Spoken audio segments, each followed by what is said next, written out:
الحمد لله الذي هدانا لهذا وما كنا لنهتدي لولا أن هدانا الله لقد جاءت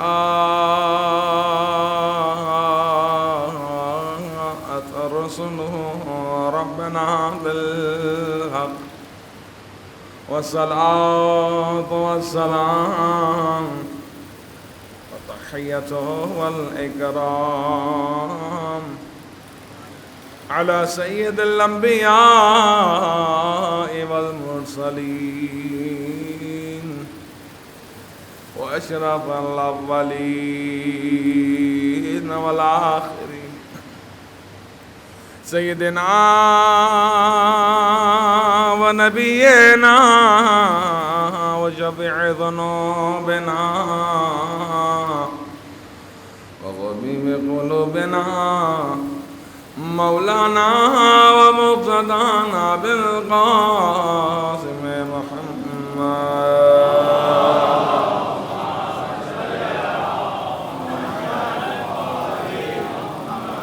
وعلى أهل بيته الطيبين الطاهرين المعصومين المظلومين ولعنة الدائمة على أعدائهم أجمعين من الآن إلى قيام يوم الدين أما بعد وقد قال الله تبارك وتعالى في محكم كتابه الكريم بسم الله الرحمن الرحيم أيام معدودات فمن كان منكم مريضا أو على سفر فعدة من أيام أخر وعلى الذين يطيقونه فدية طعام مسكين فمن تطوع خيرا فهو خير له وأن تصوموا خير لكم إن كنتم تعلمون.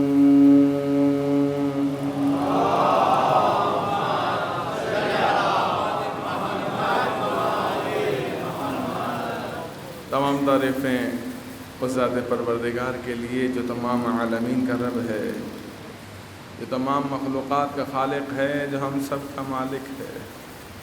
وہی ہے جو لائق حمد و ثنا ہے، اسی کے قبضۂ قدرت میں ہم سب کی جان ہے، اسی کے حکم سے ہم اس دنیا میں آئے ہیں اور اسی کے بلانے پر اس دنیا سے لوٹ کر چلے جائیں گے۔ اور تمام درود و سلام اللہ کی ان مقدس ترین ہستیوں پر کہ جو وجہ تخلیق کائنات ہیں، کہ جنہیں ذات پروردگار نے فقط انسانوں کے لیے ہی نہیں بلکہ عالمین کے لیے شمع ہدایت بنا کر بھیجا۔ عظمت اہل بیت علیہم السلام پر مل کر باوجہ بلند صلوات پڑھیں۔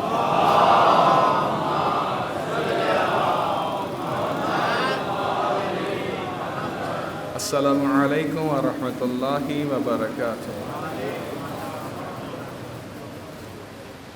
حضرات مومنین و بزرگان، ماہ رمضان المبارک کا مہینہ، وہ ماہ رمضان المبارک جو کہ شہر اللہ ہے، اللہ کا مہینہ ہے، وہ جس کو قرآن نے شہر اللہ کہا، وہ جس کو قرآن نے رمضان کہا۔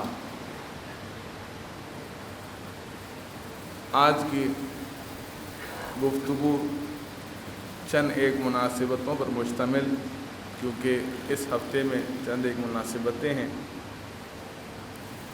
مثلاً روز مواخات دور بین نبی اللہ و ولی اللہ، یعنی روز اخوت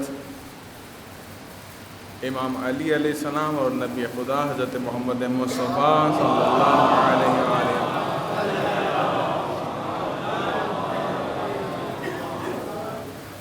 پھر ایک مناسبت جو ہے وہ جناب مختار کی شہادت کی تاریخ. 2 تاریخیں زیادہ اہم ہیں. ایک مادر حضرت فاطمہ زہرا سلام اللہ علیہا اللہم صل علی محمد، زوج رسول حضرت خدیجۃ الکبریٰ سلام اللہ علیہا اللہم صل علی محمد. آپ کی رحلت کی تاریخ 10 ماہ رمضان المبارک، اور دوسری اہم تاریخ جو اس ہفتے میں ہے وہ ہے آپ کے اور ہمارے دوسرے امام حسن مجتبیٰ علیہ الصلاۃ والسلام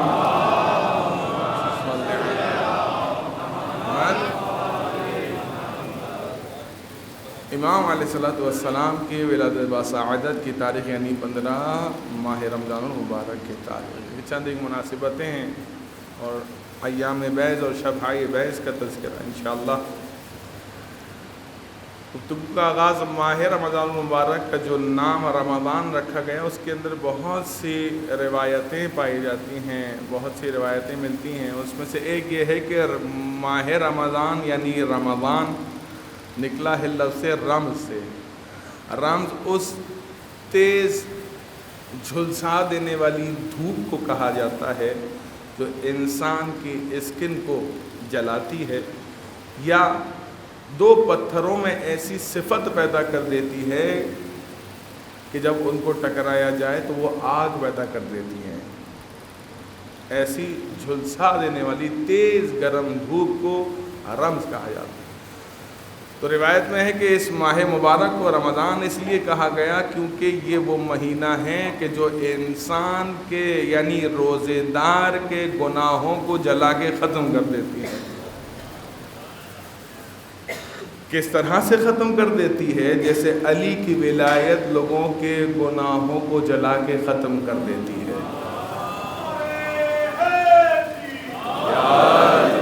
محترم کسی نے سوال کیا کہ یہ کیا بات ہوئی جناب، شیعہ حضرات یہ روایت پڑھتے ہیں. اول تو ہم پڑھتے نہیں ہیں، ہم تب بیان کرتے ہیں جب اللہ کے رسول نے بیان کی.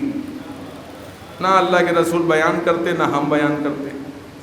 اب اس بات سمجھ میں نہیں آتی جو علی کی ولایت پر ایمان رکھنے والا ہوگا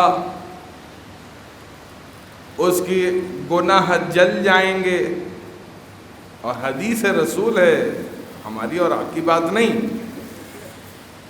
علی کی ولایت اور محبت گناہوں کو ایسے جلاتی ہے جیسے آگ لکڑی کو جلاتی ہے.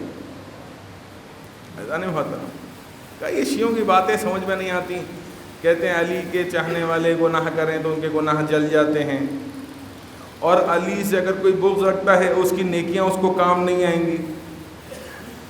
جس طرح مومن کے گناہ جل جاتے ہیں علی کی ولایت کے وسیلے سے، اسی طرح بغض علی کے رکھنے والے کی نیکیاں جل جاتی ہیں علی کی ولایت کی برکت سے. یہ کیا بات ہوئی جناب، شیعہ قبر میں جائیں گے تو علی زیارت کو آئیں گے، مومن دیکھے گا تو خوشحال ہو جائے گا، منافق دیکھے گا تو چہرہ بگڑ جائے گا. تو عزیزان محترم یہ تو اللہ کا نظام ہے کہ اللہ نے علی کو بنایا ہی ایسا ہے. خود ذات امیر کائنات کو جا ان کی کیا بات کریں، خود نام علی میں اتنی شیرنی ہے، اتنی مٹھاس ہے.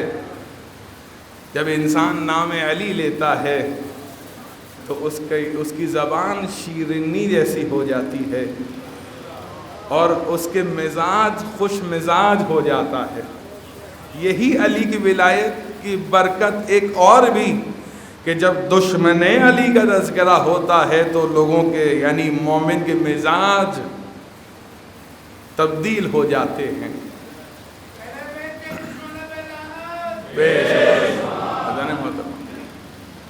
یہ کیا بات ہے؟ عزیزان محترم، یہ امیر کائنات کی ولایت کی برکت ہے۔ اللہ کے رسول جانتے تھے کہ میری رحلت کے بعد لوگ میرا کلمہ تو پڑھیں گے لیکن علی کی ولایت کے منکر ہو جائیں گے، اسی لیے سب سے زیادہ جو فضیلتیں بتائیں اور جو شخصیت کا تعارف کرایا وہ امیر کائنات کا کرایا، یہاں تک کہ اگر سارا پانی سیاہی بن جائے، درخت قلم بن جائیں، جنوں انس لکھنے والے بیٹھ جائیں، تب بھی علی کے فضائل کو احصا نہیں کر سکتے، جمع نہیں کیا جا سکتا مولا کائنات کی فضیلتوں کو۔ کیوں کہا ایسا؟ اس لیے کہا کہ آپ باکمال تھے، اور اس لیے بھی کہا کہ آپ جانتے تھے کہ منافقین میرے بعد اپنے نفاق کو ظاہر کریں گے، اور جب نفاق کو ظاہر کریں گے تو علی کی ولایت کے منکر ہو جائیں گے، لہٰذا یہ فرمایا تاکہ لوگ علی کی ولایت پر باقی رہیں کہ اگر گنہگار بھی ہے تو خدا علی کی ولایت کی برکت سے اس کے گناہوں کو جلا کر ختم کر دے گا۔ اب یہ سوال لوگ کرتے ہیں کہ یہ کیوں جناب شیعہ جنت میں جائیں گے اور بغض علی رکھنے والا جہنم میں جائے گا؟ یہ تو کوئی مشکل بات نہیں ہے، نہ کہنا نہ سمجھنا۔ جو یہ کہہ رہا ہے غلط نہیں کہہ رہا، صحیح کہہ رہا ہے، قرآن اور حدیث کے مطابق کہہ رہا ہے کہ جتنے بھی علی کے چاہنے والے شیعان حیدر کرار ہیں سب جنت میں جائیں گے۔ وہ بات الگ ہے کہ برزخ کی امام نے فرمایا تھا اپنی تیاری کر کے آؤ، برزخ کی تیاری کر کے آؤ۔ خلاصہ جتنے بھی علی کے چاہنے والے جنت میں جائیں گے، بغض علی رکھنے والے جہنم میں جائیں گے، چاہے بغض علی رکھنے والے کی عبادات پہاڑ کے مثل کی طرح ہوں، پہاڑ کی طرح بلند ہوں، اس کے باوجود بھی اس کی عبادت اس کو کام نہیں۔ یہ بات سمجھ میں نہیں آتی، بالکل سمجھ میں آتی ہے اگر فقط اسی حدیث پر غور کر لیں کہ جب مومن مرتا ہے، مومن مرتا ہے، ٹھیک ہے، یاد رکھیے یہاں موت بمعنی فنا نہیں ہے، موت انتقال حیات کا نام ہے۔ یہاں مومن کی موت انتقال حیات کا نام، مومن مرتا نہیں ہے، یاد رکھیے گا میری بات۔ اس جہان سے اس جہان میں منتقل ہوتا ہے، مرتے تو وہ ہیں اور مرے ہوئے بھی وہ ہیں کہ جن کے دلوں میں اہل بیت کا بغض ہے، وہ زندہ ہو کے بھی مردہ ہیں، اور ہم اس دنیا سے جا کے بھی زندہ ہیں۔ کیوں؟ کیونکہ اللہ کے رسول نے ارشاد فرمایا مات علی حب آل محمد مات شہیدا، جو ہم اہل بیت کی محبت میں مر جائے اسے مردہ نہ کہو، وہ زندہ ہے، وہ شہید کی موت پاتا ہے۔ تو مرتے تو ان کے ہیں جو علی کی ولایت کے منکر ہوں، گویا کہ وہ ایسے زندہ ہیں جیسے زندہ ہیں ہی نہیں، ان کی زندگی اور موت میں کوئی فرق نہیں، جیتا بھی وہی ہے اور مرتا بھی وہی ہے کہ جس کے دل میں علی کی ولایت ہو۔ صلوات پڑھیے محمد و آل محمد کے آقا۔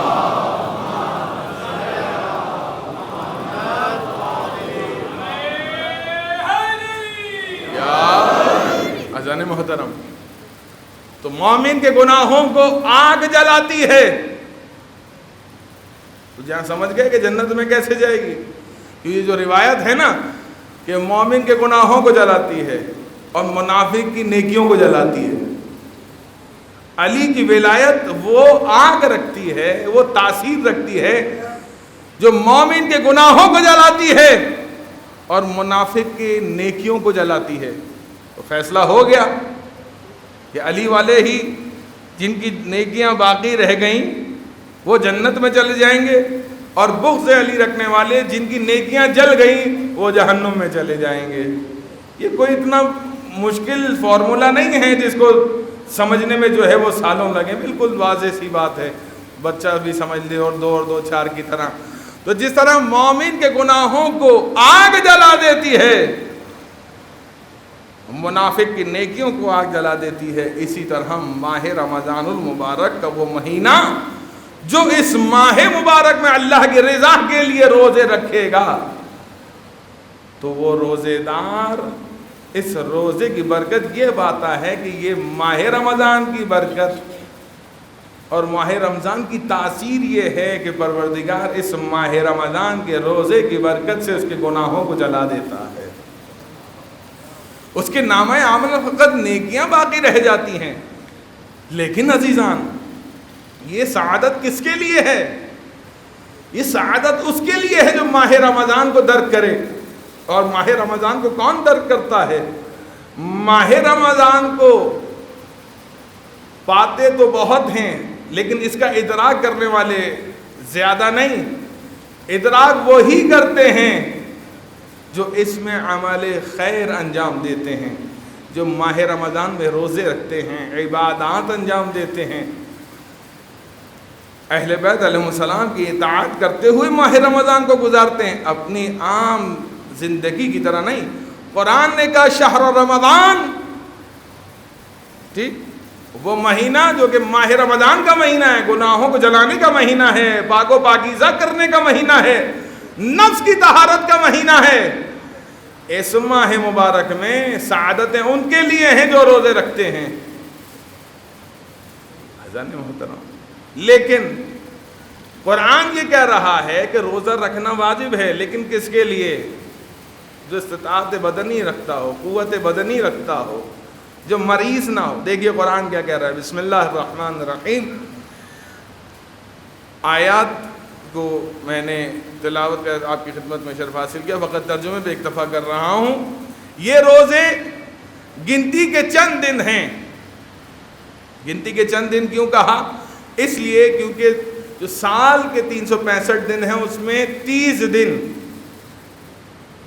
دن کے یہ ٹوٹل روزے ہوتے ہیں۔ پورے سال تو روزے واجب نہیں ہیں، اسی لیے اس کو قرآن نے کہا گنتی کے چند دن، یعنی 12 مہینوں میں سے ایک مہینہ آپ کو روزے رکھنے ہیں، پابند ہیں، لیکن 11 مہینے آپ کے لیے مستحب ہے روزہ رکھیں یا نہ رکھیں، ٹھیک ہے۔ تو اسی لیے کہا قرآن نے کہ گنتی کے چند دن۔ پھر اگر تم میں سے کوئی بیمار ہو یا سفر میں ہو تو دوسرے دنوں میں مقدار پوری کر لے، یعنی اگر کوئی بیمار ہے یا سفر میں ہے تو ماہ رمضان کے بعد جتنے دن روزے قضا ہوئے یا چھوٹ گئے یا سفر کی وجہ سے قصر ہو گئے، کہاں دوسرے مہینوں میں، یعنی بقیہ 11 مہینوں میں ان کی مقدار پوری کر لو۔ یہ ہے قرآن۔ اس کے بعد جو لوگ روزہ رکھنے میں مشقت محسوس کرتے ہیں، مشقتیں جانی، یعنی جانتے ہیں کہ اگر روزہ رکھیں گے تو ہمیں شدید ضرر پہنچے گا، نقصان پہنچے گا، تو قرآن کیا کہہ رہا ہے؟ قرآن کہتا ہے تو پھر ایسے لوگوں کو چاہیے کہ وہ فدیہ دیں۔ واضح رہے، اکثر لوگ اس میں اشتباہ کرتے ہیں، کفارہ علیحدہ چیز ہے، فدیہ ایک علیحدہ چیز ہے۔ فرق کیا ہے؟ فرق ایک جملے میں واضح کروں، اگر کوئی شخص مبتلاۃ روزہ سے اپنے روزے کو توڑے جان بوجھ کر تو اس پر کفارہ واجب ہو جاتا ہے، لیکن اگر کوئی مریضی یا بیماری کی وجہ سے روزہ نہ رکھ سکا ہو تو پھر وہ روزے کے عوض فدیہ دیتا ہے۔ فدیہ ہوتا ہی، اس کو فدیہ کیوں کہا قرآن نے؟ کوئی اور لفظ دیتا، ٹھیک ہے نا؟ یقیناً کفارے اور فدیے میں فرق ہے نا، اسی لیے قرآن نے کہا اگر عذر شرعی رکھتے ہو تو پھر کفارہ نہیں ہے تم پر، فدیہ ہے۔ کیا خدا کی شریعت ہے، سبحان اللہ! کیا خدا نے نظام رکھا ہے، جبر تو ہے ہی نہیں۔ کیا روزہ رکھ سکتے ہو تو روزہ رکھو، اور اگر روزہ بیماری کی وجہ سے یا سفر کی وجہ سے نہیں رکھ سکتے تو فدیہ دے دو۔ فدیہ وہاں لفظ استعمال ہوتا ہے جب کہیں انسان کسی مشقت کے بغیر کسی چیز کو پائے اور پھر اس کے عوض کچھ دے۔ مثلا جنگوں میں جو لوگ جنگ نہیں کیا کرتے تھے وہ کہتے تھے ہم جنگ نہیں کرنا چاہتے، ہم اس کے عوض میں کچھ دے دیں گے آپ کو، بغیر مشقت کے جو ہے جو چیز حاصل ہو جاتی تھی وہ ان کے لیے جزیہ، ان کے لیے فدیہ ہوا کرتا تھا۔ خلاصہ تو فدیہ کیا ہے؟ 3 پاؤ آٹا، اگر اس کو ہم ایک ایسی صورتحال میں لے کر آئیں تو کہتے ہیں 1 کلو آٹا سمجھ لیں، مثلا پر ڈے یعنی پر روزہ، جو بھی روزہ نہیں رکھ سکتا، کیونکہ روایت یہی ہے کہ بڑھا کے دیا جائے، شرعی جو پیمانہ ہے جو بتایا گیا ہے وہ کیا ہے؟ 3 پاؤ گندم، ٹھیک. لیکن اگر کوئی زیادہ دے تو زیادہ بہتر ہے. مثلا اگر ایک روزے کے عوض 1 کلو دے دے تو اس سے مومن بھائی کی ہی مدد ہوگی، اور خدا آپ کے رزق میں برکت کا سبب اس چیز کو قرار دے دے گا. کہا جو لوگ روزہ رکھنے میں مشقت محسوس کرتے ہوں وہ کیا کریں؟ کہتے ہیں وہ فدیہ دیں. قرآن یہ کہہ رہا ہے. اب فدیہ دینا کس کو ہے وہ بھی بتا رہے ہیں. کہہ رہے ہیں جو فدیہ دیں جو ایک وہ ہے کیا چیز؟ کہہ رہے ہیں جو ایک مسکین کا کھانا ہے، جو ایک مسکین کا کھانا ہے. بس جو اپنی خوشی سے نیکی کرے یعنی بڑھا کر دے، اس یہاں نیکی سے مراد یہ، تو اس کے لیے بہتر ہے، جیسا کہ میں نے ابھی عرض کیا. اور اگر تم سمجھو تو روزہ رکھنا تمہارے لیے زیادہ بہتر ہے. روزے کے جسمانی اور روحانی فوائد بھی ہیں، معاشرتی فوائد بھی ہیں. لیکن ان لوگوں پر افسوس ہوتا ہے، ان جوانوں پر جو یونیورسٹی جاتے ہیں لیکن روزہ نہیں رکھتے. ہمارے بعض دوست احباب بتاتے ہیں، مولانا صاحب ہم یونیورسٹی گئے تھے، ہم نے دیکھا کچھ ہندو، کچھ عیسائی جن کا روزہ نہیں ہوتا لیکن وہ مسلمانوں کے احترام میں، ماہ رمضان کے احترام میں ہمارے سامنے کھاتے پیتے نہیں ہیں. اللہ اکبر. ایک نان مسلم جو ماہ رمضان کا اتنا احترام کرے کہ اس کے ہاں ماہ رمضان کے روزے واجب نہیں لیکن احترام کر رہا ہے، اس مسلمان سے بہتر ہے کہ جو مسلمان اپنے آپ کو کلمہ کو کہہ رہا ہے لیکن ماہ رمضان میں نہ روزے رکھ رہا ہے نہ نمازیں پڑھ رہا ہے. اس میں اور اس میں کوئی فرق نہیں. کیوں؟ کیونکہ اللہ کے رسول نے ارشاد فرمایا کہ اگر عبادت سے منہ پھیرو گے تو روز محشر تمہیں یہود و نصارہ کی طرح اٹھایا جائے گا. اب آپ دیکھیے کہ جس نے ماہ رمضان کا احترام کیا، خدا کے نزدیک اس کے لیے اجر ہے. بہرحال اب چاہے اس اجر اس کے لیے دنیا میں ہو یا مقام اعراف میں ہو، یہ ایک تفصیلی بحث ہے جس کا یہ موقع نہیں. خلاصہ تو بہتر ہے کہ کم سے کم اپنے مسلمان ہونے کا، مومن کی تو درجات بہت بلند ہیں، کم سے کم اپنے مسلمان ہونے کا لحاظ رکھیے. اور ماہ رمضان کے روزے رکھیے کہ کہیں ایسا نہ ہو کہ روز محشر اللہ کے رسول فرمائیں کہ دیکھو یہ تم مسلمان میرے کلمہ پڑھنے والے تھے، تم نے روزہ نہیں رکھا، لیکن یہ کافر جو میرے حق کا کلمہ پڑھنے والا نہیں تھا لیکن اس نے میرے بیان کردہ احکامات کی کیا کی؟ تکریم کی ہے. لہذا اس طرف جہاں متوجہ رہیں. کہتے ہیں میں نے گزشتہ جمعے ایک بات کہی تھی کہ کچھ لوگ خدا سے زیادہ اپنی اولاد کو پیار کرتے ہیں. بیٹا روزے نہیں رکھو، یونیورسٹی جاؤ گے، آج پیپر ہے، بیٹی تم آج روزہ نہیں رکھو، آج تمہارا اورل ٹیسٹ ہے، تمہارا گلا خشک ہو جائے گا. ہیں خدا سے زیادہ محبت کرنے والی. جانتے ہیں روایت کیا ہے؟ یہ ہے کہ جب بچہ کہتا ہے نا اپنے باپ سے، یا بچی کہتی ہے اپنے باپ سے کہ بابا مجھے روزہ رکھنا ہے، تو یہ ایک وہ نور ہوتا ہے جو خدا اس کو عطا کرتا ہے. جب بچہ اپنے باپ سے کہہ رہا ہوتا یا بچہ اپنی ماں سے کہہ رہی ہو کہ یہ ایک نور ہے جو اللہ نے اسے عطا کیا ہے. اور جب باپ یا ماں میں سے کوئی کہے کہ نہ بیٹا نہ رکھ، تو روایت ہے کہ وہ نور وہیں منقطع ہو جاتا ہے. حضرت محترم، لہذا خدا نے جس کو یہ قوت عطا کی ہے ماہ رمضان کے روزے کی، اسے چاہیے کہ اس کو فراموش نہ کرے. ایک چیز اکثر سوال، چونکہ قرآن کی آیت نے اس بات کو بیان کیا کہ جو ماہ رمضان میں روزے نہ رکھ سکتے ہوں بقیہ دنوں میں گنتی پوری کریں. یعنی اکثر یہ سوال کرتے ہیں کہ مولانا صاحب وجہ کیا ہے کہ مخصوص ایام میں خواتین پر جو نمازیں معاف ہوتی ہیں ان کی قضا ان پر نہیں ہے لیکن روزے کی قضا ہے. مخصوص ایام میں خواتین پر نمازیں معاف ہوتی ہیں، روزے بھی معاف ہوتے ہیں، لیکن نمازوں کی قضا نہیں، روزوں کی قضا ان کو ادا کرنی ہے۔ ایسا کیوں؟ اس کا جواب دیا چھٹے امام جعفر صادق علیہ السلام۔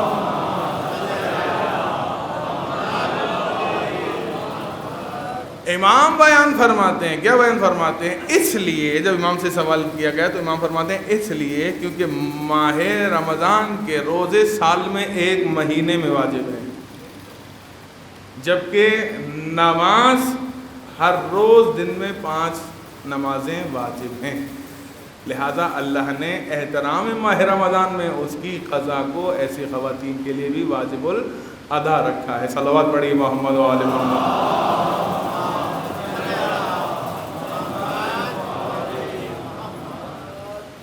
حسن محترم، اور خدا کا یہ کتنا کرم ہے کہ اس نے ہمیں بیماری اور حالت سفر میں بھی جو ہے ہمارے لیے روزے کو معاف کر دیا ہے۔ کیا خدا کا یہ اختیار نہیں تھا؟ یا خدا بیماری میں بھی اور سفر میں بھی ہمارے لیے روزہ قرار دے دیتا؟ بالکل اختیار تھا، لیکن یہ خدا کے رحمان اور رحیم ہونا ہے۔ وہ کس قدر مہربان ہے اپنے بندوں پر کہ وہ اپنے بندوں کو کسی تکلیف میں نہیں دیکھ سکتا۔ خدا کی قسم ایک بات بتاؤں، جوانوں کے لیے عرض کر رہا ہوں جن کو بعض اوقات روزے رکھنے میں مشکلات کا سامنا ہوتا ہے کہ آج ڈیلیوری کے لیے جانا ہے، آج مثال کے طور پر شپمنٹ آئے گی اس کے لیے جانا ہے، آج میری آؤٹ ڈور زیادہ ہے، فلاں یہ وہ جاب کرنے والے جو لوگ ہیں، اسٹوڈنٹس ہیں، خدا کی قسم اگر روزے آپ کے حق میں بہتر نہ ہوتے نا تو پروردگار اس کو واجب ہی نہیں کرتا۔ یہ ماہ رمضان کے روزے تو انسان کے لیے بہت بہتر ہیں، جسمانی طور پر بھی روحانی طور پر بھی انسان کے لیے مفید ہیں۔ اب اگر اس کے جسمانی روحانی فائدے کی طرف بات کی جائے تو بہت زیادہ ہیں، ٹھیک ہے، اس کے لیے وقت درکار ہے۔ بہرحال خلاصہ یہ کہ اگر ماہ رمضان کے روزوں میں انسان کے لیے برکت نہ ہوتی، رحمت نہ ہوتی، فائدے نہ ہوتے تو کبھی بھی خدا اس کو واجب نہیں کرتا، دوسرے عبادتوں کی طرح مستحبات قرار دے دیتا۔ لیکن خدا جانتا ہے کہ کیا بہتر ہے، ہم نہیں جانتے۔ عزیزان محترم، لہذا اس ماہ مبارک کی برکتوں کو فراموش نہ کیا جائے۔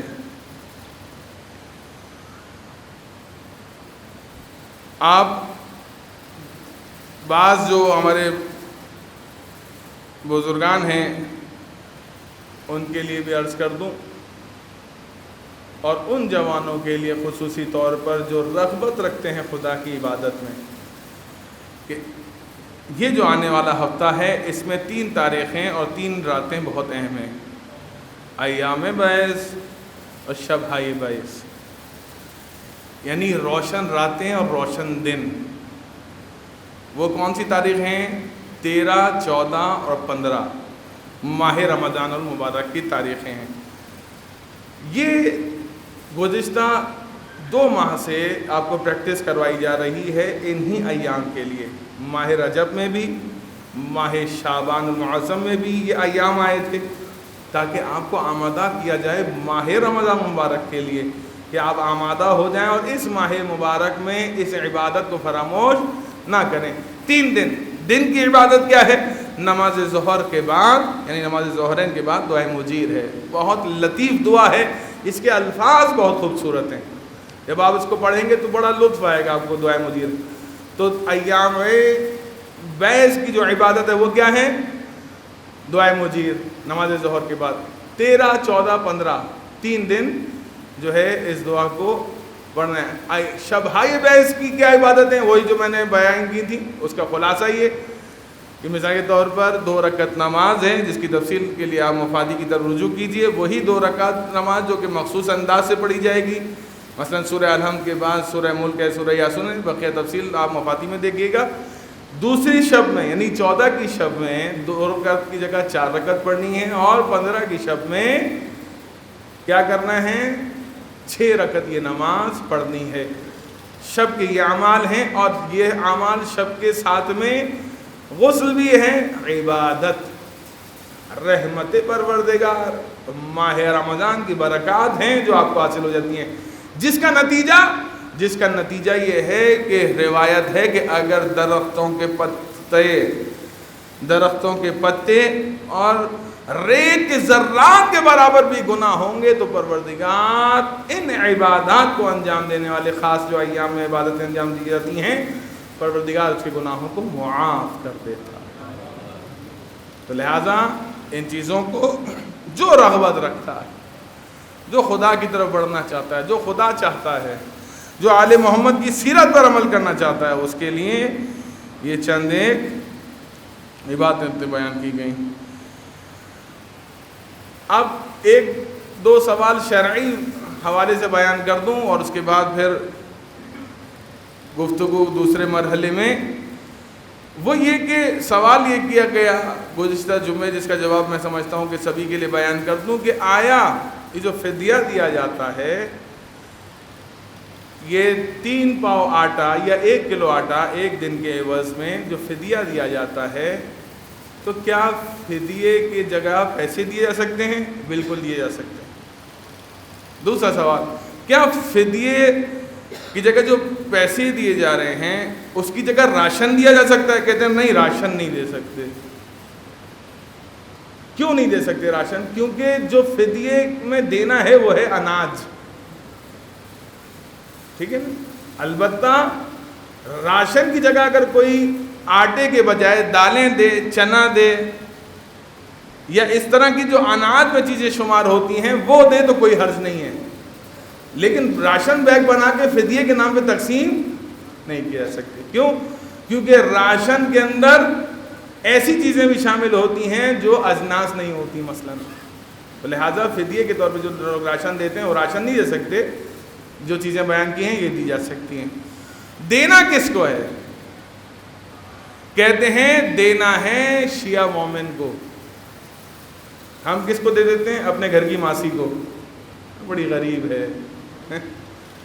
شیعوں میں غریب نہیں ہے، شیعوں میں مسکین نہیں ہے، شیعہ مسکین کو دینا ہے۔ ہم کہتے ہیں یار کون جائے گا؟ وہاں سے ایک صاحب نے بڑی عجیب بات کی، وہاں سے ہمیں ملتا ہی نہیں ہے کوئی غریب۔ اللہ اکبر!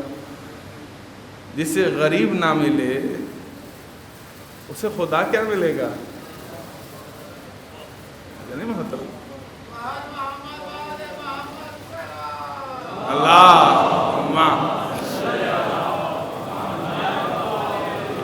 لہذا اپنے سر پہ سے اتارنے کے لیے آسان فارمولا، گھر کی ماسی کو دے دو، جمعدار کو دے دو، فلانے کو دے دو، ادا ہو گیا۔ نہیں، ادا نہیں ہوا، ضائع ہو گیا۔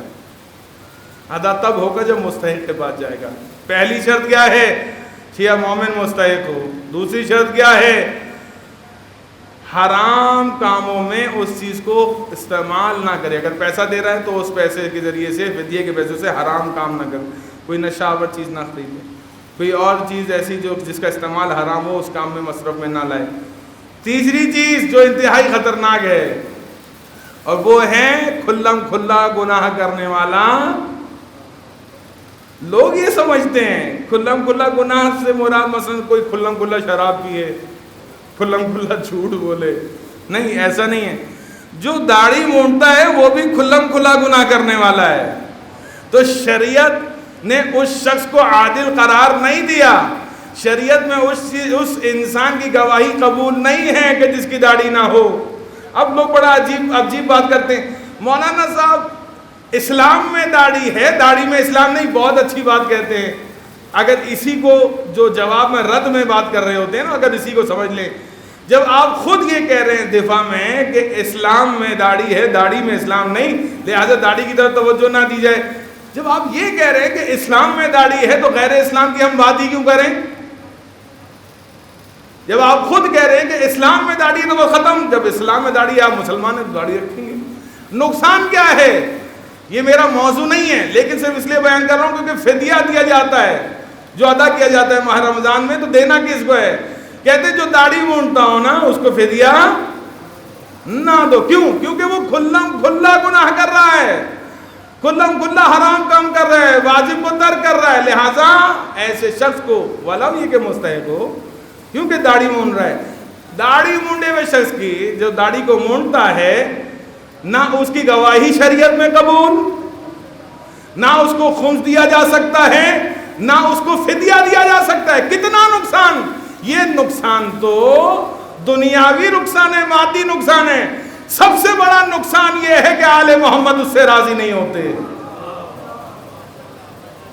دنیاوی نقصان تو بھرا جا سکتا ہے، پورا ہو سکتا ہے، دنیا میں کون سا سدا رہنا ہے۔ جو سب سے بڑا نقصان ہے وہ یہ ہے کہ آل محمد اس سے راضی نہیں ہوتے۔ کیوں؟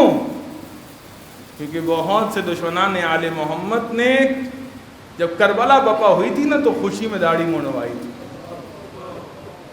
امام فرماتے ہیں جب ہم داڑھی منڈے ہوئے لوگوں کو دیکھتے ہیں تو ہمیں کربلا یاد آتی ہے۔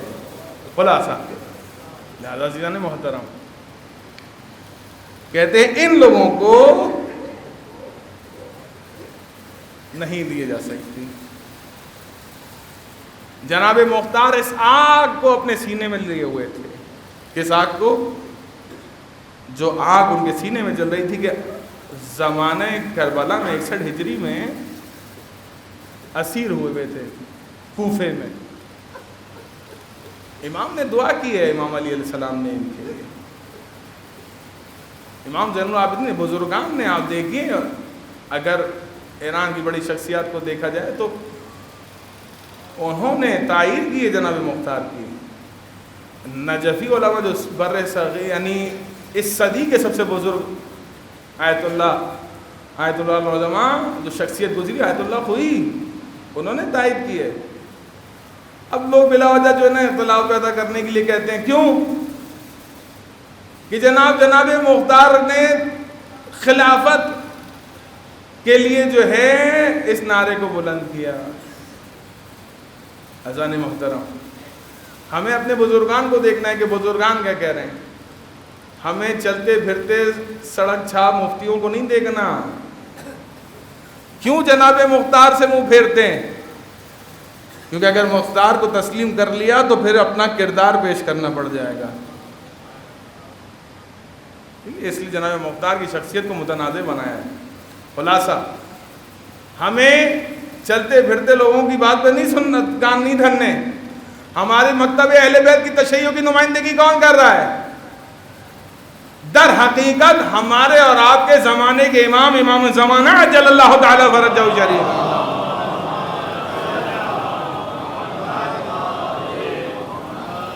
اس کے بعد امام کے نمائندے جو ہیں بالعموم، بالخصوص نہیں، جو خاص نمائندے تو نواب اربع تھے، ان کی تو رحلت ہو گئی، دنیا سے گزر گئے۔ پھر جو عمومی نمائندے ہیں جیسے مراجعین ہیں، علماء کرام، بزرگان ہیں، وہ جو اپنے دین پر قائم ہیں، جو نفس پرست نہیں ہیں، جو دنیا طلب نہیں ہے، دنیا طلبی ان کے اندر نہیں ہے، ان سے پوچھا جائے گا، بزرگان سے پوچھا جائے گا۔ تو وہ تائید کرتے ہیں جناب مختار کی کہ جب جناب مختار نے دشمنان اہل بیت کے سروں کو بھیجا ہے امام زین العابدین کی طرف، تو امام نے کہا کہ اب سوگ بڑھا دو۔ یہی کہہ دینا تائید ہے امام کا۔ لہذا شخصیات کو سمجھنے کے لیے پڑھنا ضروری ہے، اور پڑھنا کسی عام انسان کو پڑھنا نہیں، وہ جو مکتب کے نمائندے ہیں، بزرگان ہیں، آیت اللہ خوئی کو پڑھیے، آیت اللہ خمینی کو پڑھیے، رہبر مدن سید علی خامنہ کی 250 سالہ کتاب ہے اس کو پڑھیے، اور بہت سی سیاسی اعتبار سے بہت سی مفید کتابیں، میرا موضوع نہیں ورنہ تفصیل سے بیان کرتا۔ خلاصہ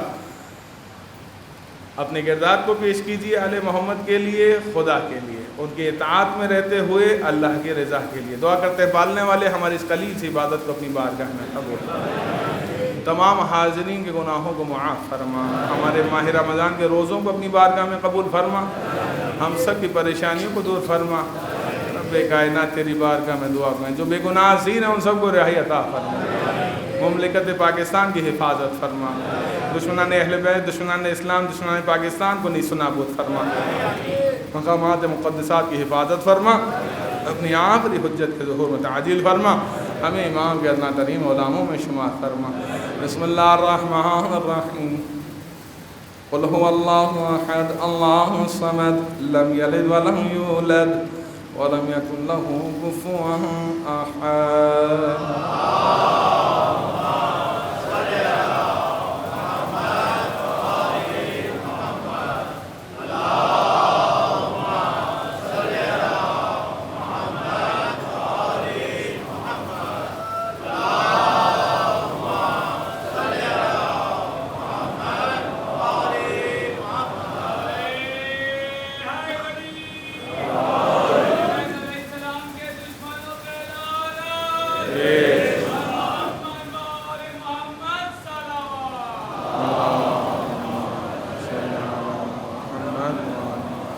أعوذ بالله من الشيطان الرجيم. بسم الله الرحمن الرحيم. الحمد لله رب العالمين. اللهم لك الحمد بديع السماوات والأرض الجلال والإكرام رب الأرباب وإله كل معلوم وخالق كل مخلوق ووارث كل ليس كمثله شيء وهو بكل شيء محيط. أنت الله لا إله إلا أنت الأحد المتوحد الفرد المتفرد. أنت الله لا إله إلا أنت الكريم المتكرم العظيم. والصلاة والسلام على محمد النبي الرحمة سيد المرسلين وعلي بن أبي طالب سيد الوصين وحاتمة الزهراء سيدة النساء العالمين والعدل المجتبى وحجة الله على الخلق أجمعين والحسين شهيد المظلوم وكامل المؤمنين وعلي بن الحسين زين العابدين وأحمد بن علي باقر الأولين والآخرين وجعفر بن صادق الصديق والمكرم بآباء الصالح موسى بن جعفر الكاظم من أولاد النبيين وعلي بن موسى الرضا من ذرة البررة المتقين ومحمد بن علي الجواد الولي المؤمن وعلي بن محمد السراج المنير وإمام الغاشين والحسن بن علي سيد الأوصياء المنتجبين والقلب القائم المهدي المنتظر الحجة بعد آبائه على خلق المؤدي عن النبي ووارث العلم المهدي من الوسيم الذي في بقاء بقية الدنيا وبيوم رزق الورى وبجود ذهبت الأرض والسماء وبيملأ الله أرزاق صهوة كما مليت الوجور عجل لنا اللهم ذور إنه يرونه بعيدا ونراه قريبا برحمتك يا أرحم الراحمين.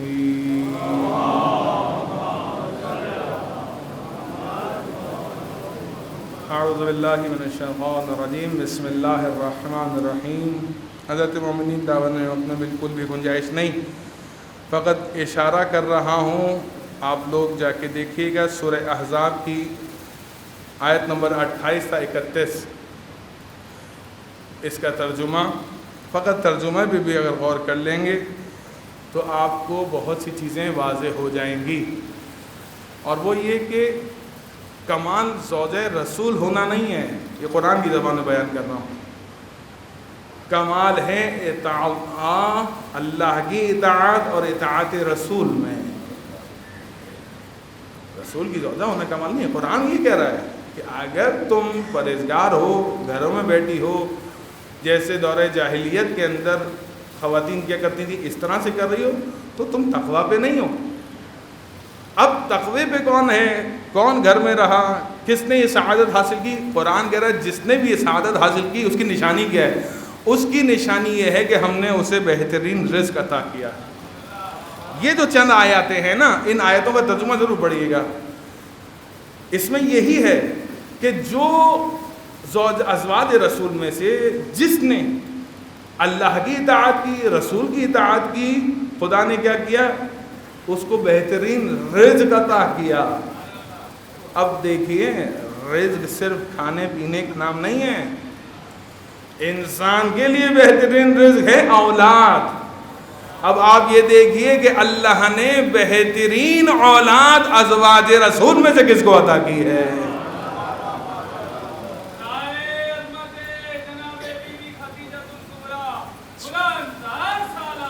اللہ.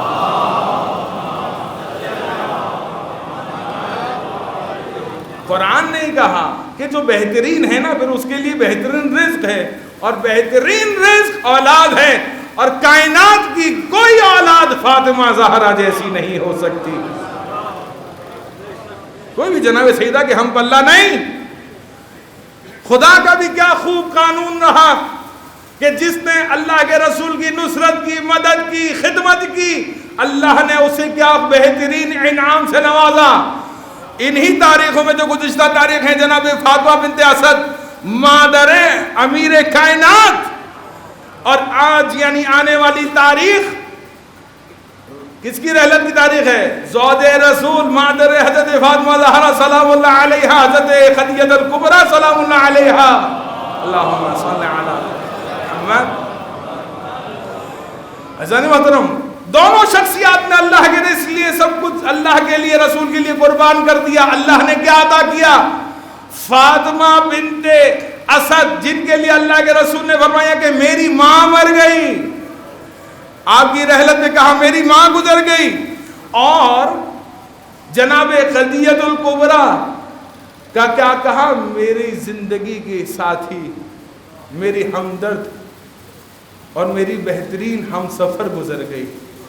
اور اللہ نے کیا بہترین انعام دیا کہ فاطمہ بنت اسد کو مادر علی قرار دیا، اور جناب خدیجہ الکبریٰ کو مادر فاطمہ قرار دیا۔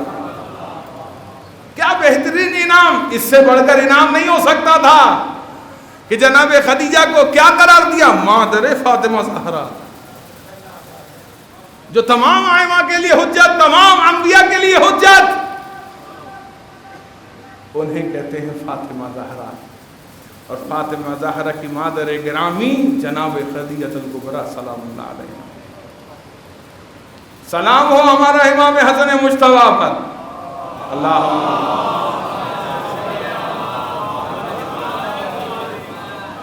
کہ اولاد خدیجہ میں سے بہترین پہلی وہ اولاد جو امامت کے مرتبے فائز ہیں۔ امام علی علیہ السلام پہلے امام ہیں لیکن ابو الائمہ ہیں۔ اگر ان کے فرزند کی جناب سیدہ کے فرزند کی نگاہ سے دیکھیں تو جناب خدیجہ الکبریٰ کے پہلے فرزند کون؟ امام حسن، ٹھیک ہے نا؟ تو عزیزان محترم، وہ فرزند رسول جو امن کا عالمی نشان ہے، جس کے صلح نامے سے دشمن کانپتا رہا تھا، دشمن کی تلوار کی دھار سے تیز امام حسن کا صلح نامہ، کہ امام کے صلح نامے سے مومنین کو، مومنات کو تحفظ فراہم ہو گیا۔ عزیزان محترم، یہ خاندان ہی ایسا ہے، یہ خاندان ہی ایسا۔ خدا کی قسم اگر امام حسن صلح نامہ نہ کرتے، نہ لکھتے تو بہت نقصان ہوتا۔ خدا کی قسم، میں نے کہا نا یہ گھرانہ ہی ایسا ہے۔ امام حسن اپنے منصب سے دستبردار ہو رہے ہیں مومنین کے لیے، اور جناب خدیجہ الکبریٰ اپنے مال کو لٹا رہی ہیں اسلام کے لیے۔ کہاں سے آئی آل محمد میں صفت؟ اللہ نے دی، لیکن خاندان ایسا قرار دیا کہ جد امجد رسول خدا اور جد امجدہ صدیقہ کبریٰ فاطمہ زہرا سلام اللہ علیہا کی والدہ گرامی کون ہیں؟ جناب خدیجہ الکبریٰ سلام۔ عزیزان محترم، جب دنیا سے رخصت ہوئی ہیں نا، تو اس عالم غربت میں رخصت ہوئیں کہ رسول کی آنکھوں سے آنسو جاری ہیں، اے خدیجہ تم نے میری اس وقت مدد کی جب میری کوئی مدد کرنے والا نہیں تھا۔ میرا سلام ہو جناب خدیجہ الکبریٰ پر۔ عزیزان محترم، یہی قربانی جو آپ کی اولاد نے ظاہر کی 61 ہجری، سب کچھ قربان کر دیا زینب کبریٰ نے۔ امام سجاد سے کسی نے پوچھا کتنا روتے کیوں؟ امام نے کہا ہم رو رو کے مر بھی جائیں تو کم ہے۔ کہا مولا ایسا کیوں کہتے؟ کہا اس لیے کیونکہ ہماری پھوپھی زینب اور بابا کی شہادت کے بعد جب خیموں میں آگ لگائی گئی تھی نا، ظالم آگے بڑھتا ہے، نوکے نیزہ سے ردا کو ہٹاتا ہے، ہاتھ دراز کرتا ہے، کانوں سے بالی کھینچتا ہے۔